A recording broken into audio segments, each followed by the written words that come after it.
આપણે ડોક્ટરને ભગવાનનું બીજું સ્વરૂપ માનીએ છીએ અને ભગવાનનું કામ જીવન આપવાનું છે, પરંતુ ઈશ્વરે પૃથ્વી પર ડોક્ટર બનાવી મોકલ્યા છે તે લોકો ડોક્ટરના નામે યમ બની બેઠા છે. હું આટલી વાત કરું તો લગભગ બધા સમજી ગયા હશે કે આગળ હું શું કહેવાની છું, કારણ કે આપણે થોડા સમયથી લોકોના જીવ સાથે રમતો કરતા, કાળી કરતૂત અને સારવારના નામે ઢોંગ કરતા ડોક્ટરોના કુકર્મોના કાંડ જોઈ રહ્યા છે.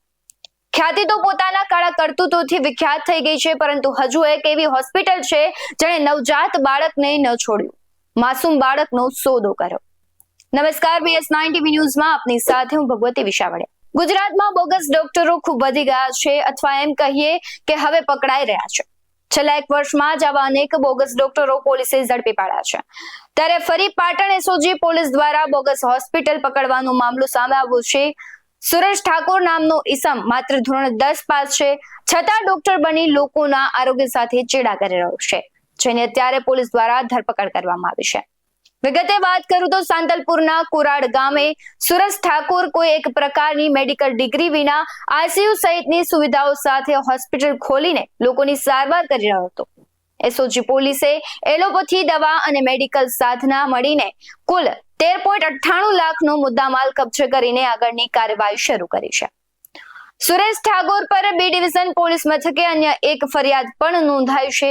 વિગતો જે પ્રમાણે મળી રહી છે તે પ્રમાણે વાત કરું તો સુરેશ ઠાકોર સામે દત્તક આપવામાં બાળક વેચવાની ફરિયાદ નોંધાઈ છે. નીરવ મોદી નામના વ્યક્તિએ સુરેશ ઠાકોર સામે પોલીસ ફરિયાદ નોંધાવી છે કે ફરિયાદી નીરવ મોદીએ 1.20 લાખ આપી સુરેશ ઠાકોર પાસેથી બાળક દત્તક લીધું હતું.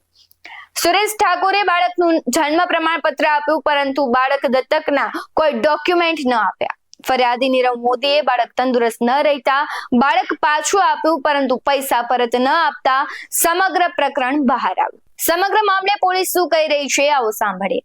પાટણ શહેર B ડિવિઝન પોલીસ સ્ટેશન ખાતે ગઈકાલે ફરિયાદી નીરવ કુમાર મોદીએ એક ફરિયાદ હકીકત જાહેર કરેલ છે. આ ફરિયાદ હકીકત પ્રમાણે જે નીરવ કુમાર મોદી છે તેમના લગ્ન થયેલા છે અને એમને બાળક થયેલું નિસંતાન હતા, એટલા માટે આ એક બાળક છે દત્તક લેવાની શોધમાં હતા. દરમિયાન એમને એક નિષ્કા હોસ્પિટલનો સંપર્ક થતા અને આ જે ફરિયાદી છે એ પણ પોતે એ મેડિકલ સ્ટોર ધરાવતા હોય, કોઈ બાળક દત્તક આપવા માગતા હોય તો એના માટે એમણે સંપર્કો ચાલુ રહેલ. દરમિયાન ગયા માર્ચ મહિનામાં નિષ્કા હોસ્પિટલ ખાતે એક અનાથ બાળક છે એ સારવાર માટે આવેલું અને તેમને તેમના મિત્રો છે તેમનાથી ખબર પડેલ કે આ બાળક દત્તક મળી શકે એમ છે. જેથી આ બાળક કોનું છે તો એમને જાણવા મળેલું કે આ બાળક છે એ કોરડા ગામ તાલુકો સાંતલપુરના જે સુરેશભાઈ પાંચાજી ઠાકોરજી સારવાર અર્થે મૂકી ગયેલા છે. તેથી આ ફરિયાદી અને સુરેશભાઈ વચ્ચે બાળક દત્તક લેવાની વાતચીત થયેલ અને અંતે 1,20,000 રૂપિયામાં આ જે બાળક છે એને સુરેશભાઈએ ફરિયાદીને દત્તક તરીકે આપવાના બહાને વેચાણ આપેલ અને એમને દત્તકના કાગળો અને બાળકના જન્મના જે પ્રમાણપત્રો વગેરે કાઢી આપવાની ખાતરી આપેલ. ત્યારબાદ આ બાળક છે એ બીમાર પડતા અને તેને માથામાં પાણી ભરાઈ જતાં એને સારવાર અર્થે પાટણ શહેરની અલગ અલગ હોસ્પિટલોમાં દાખલ કરેલ. તો ફરિયાદીએ છે સુરેશભાઈ ઠાકોરનો સંપર્ક કરેલ કે બાળક છે બીમાર છે, જેથી તમે આ બાળક પાછું લઈ જાઓ અને અમે અમારી જે રકમ આપેલી છે અમને તમે પાછી આપી દો.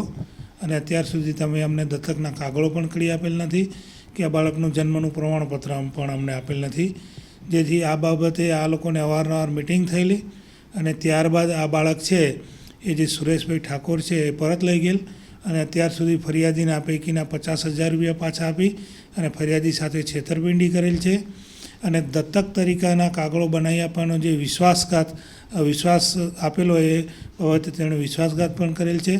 અને આ બાળકના જે જન્મના જે પ્રમાણપત્રો બનાવવાના હોય અને અન્ય જે સાધનિક કાગળો બનાવવાના એ રાધનપુરની નગરપાલિકા ખાતે આ જે ફરિયાદી છે તે અને તેમની પત્નીના નામને આ બાળકનો જન્મ થયો છે તેવા બનાવટી દસ્તાવેજો બનાવી અને ફરિયાદીને આપેલ છે. અને વાત આટલે નથી અટકતી. દીકરી અને દીકરાનો ભેદ રાખવામાં આવે છે. દીકરી હોય તો 5 લાખ અને દીકરો હોય તો 10 લાખ રૂપિયા લેવામાં આવે છે. 10 જેટલા બાળકોનો તો વેપાર થયાનું પણ ચર્ચાઈ રહ્યું છે. સૌથી મોટો સવાલ અત્યારે એ થાય કે દત્તક આપેલું બાળક અત્યારે ક્યાં છે? જો કે આ સમગ્ર ઘટના બાદ પણ ફરિયાદીએ મીડિયા સમક્ષ આવવાનો ઇનકાર કર્યો હતો. પરંતુ સુરેશ ઠાકોર નામના વ્યક્તિ પર અનેક પ્રકારે સવાલો થઈ રહ્યા છે. જો કે અત્યારે પોલીસ દ્વારા આરોપી સામે કાયદેસરની કાર્યવાહી શરૂ કરી દેવામાં આવી છે. આરોપી બાળકોને વેચતો હતો તે ખૂબ જ મોટો ગુનો છે. તે મામલે પણ અયોગ્ય તપાસ બાદ કડક કાર્યવાહી થવી જોઈએ. આવી ઘટનાઓ બને ત્યારે આક્ષેપો અને નિશાન આરોગ્ય વિભાગ પર થાય. ધીમે ધીમે આવી ઘટનાઓ વધતી જાય છે ત્યારે આરોગ્ય વિભાગને બદલે તેને અયોગ્ય વિભાગ કહેવાનું મન થાય છે. કેમ કે જ્યારે આવી ઘટનાઓ બને છે ત્યારે પ્રશ્ન એ ઉઠે છે કે આટલા મોટા કૌભાંડોના રાજ્યમાં થાય છે તો આરોગ્ય વિભાગના ધ્યાનમાં કેમ નથી આવતા?